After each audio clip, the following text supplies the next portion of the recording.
Iranian bomber pilot got lost in bad weather and entered Israeli airspace. And he was having problems with his plane. The left engine on his plane was down to about 50% of power.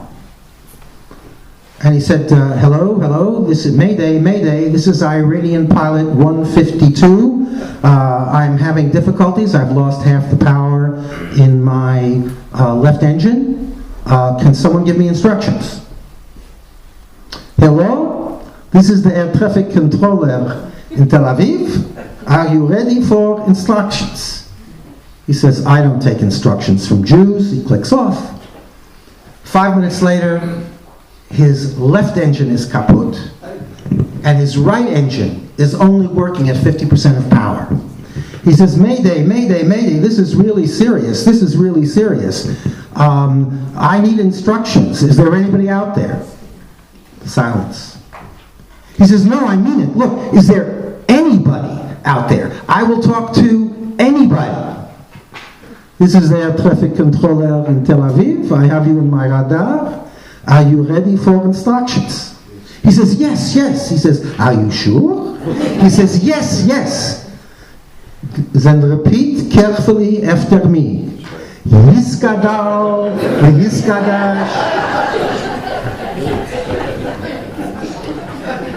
Not very sympathetic. I found the same problems with waiters. They sit me at a table in the restaurant. I say to the waiter, close the window, it's cold outside.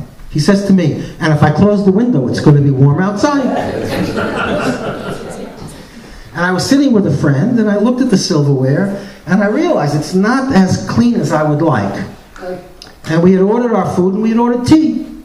So I said to the waiter, maybe a little arrogantly, I said to him, waiter, you make sure that when you bring me tea, the glass is clean. 5 minutes later, he comes back with a laden tray, lays down the food, 2 glasses of tea there. He says, which one of you wanted the clean glass? Had the same problem with a tailor. I was going to speak at a conference. I decided I'm going to have a suit made in Israel. I went to a tailor. I said, but you need to understand, I need this suit in 3 days. Can you get it done in 3 days? He says, Al tidag, and the famous Israeli words, Yeh beseder, it'll be all right.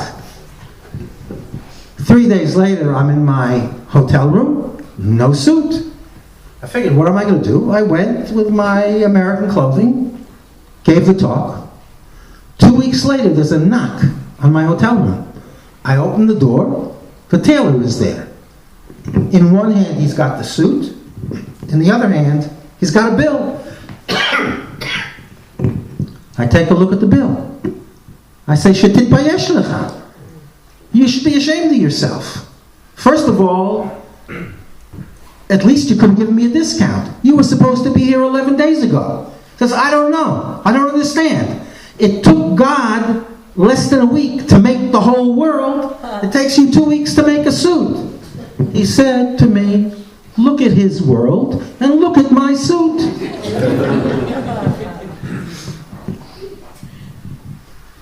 I don't know if you know the difference between a Jewish tailor and a Jewish eye surgeon. 1 generation. Now, some people in Israel were a little more compassionate. I went down to the Wailing Wall early in the morning, and I see this man davening before the wall with a dveikus, with an intensity of connection. I just couldn't move from the spot. I waited until he finished his prayers, and I went over to him and I said, Rebbe. He said, I'm not a Rebbe. I said, you're not a Rebbe? What are you? He said, I'm a therapist and a marital therapist. I said, no kidding. I'm a therapist and a marital therapist. I said, I was struck by your davening.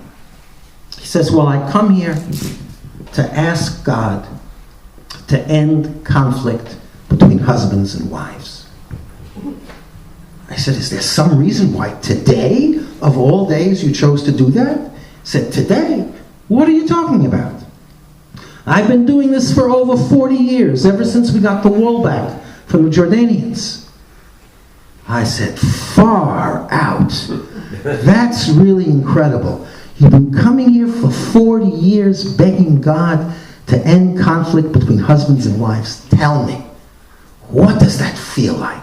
He says, it feels like I'm talking to a stone wall.